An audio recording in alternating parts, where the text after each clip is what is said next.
My body, my choice. What we often hear is, don't women have rights over their own bodies? Surely women have rights, but when using this statement to defend abortion, there are a couple of issues we need to address. Firstly, the idea that a human embryo or fetus is simply another part of the mother's body, as is her arm or leg, is an utter disconnection from reality.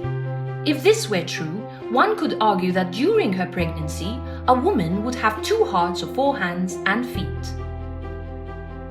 Naturally, science and reason teach us that the unborn child has his or her own body and is a separate and unique human being. This is not a personal opinion nor a religious belief, but a scientific fact of human embryology.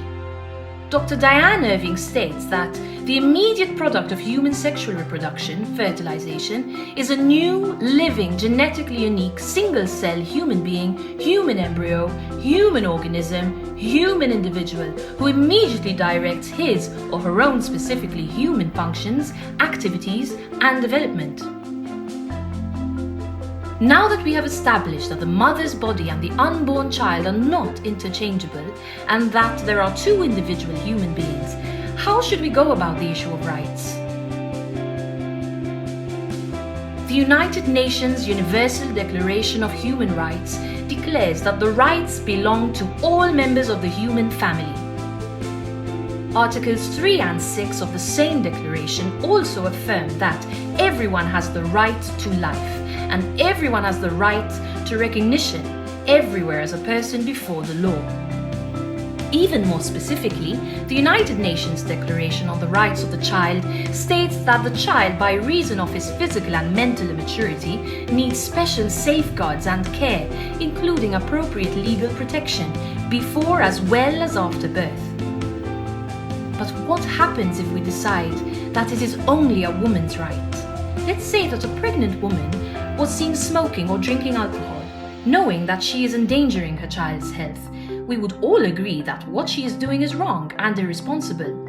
Yet if she has the right to do anything she wants, to the point of taking the life of her own child, how could we disapprove of such abusive behavior? The my body, my choice stand has been disguised and manipulated as a form of female empowerment. But what message are we portraying to men when we say that it is a woman's choice? Naturally, both mothers and fathers have an obligation to support their children. Yet if it was simply a woman's body, couldn't men who are obliged to financially support their children choose not to, simply because it was not their body or choice whether or not the child was born? Instead, the message we should be sharing is that of responsible parenting. The reality is that parents cannot neglect their children, and if they are unable to care for their children, they do not get to take their life.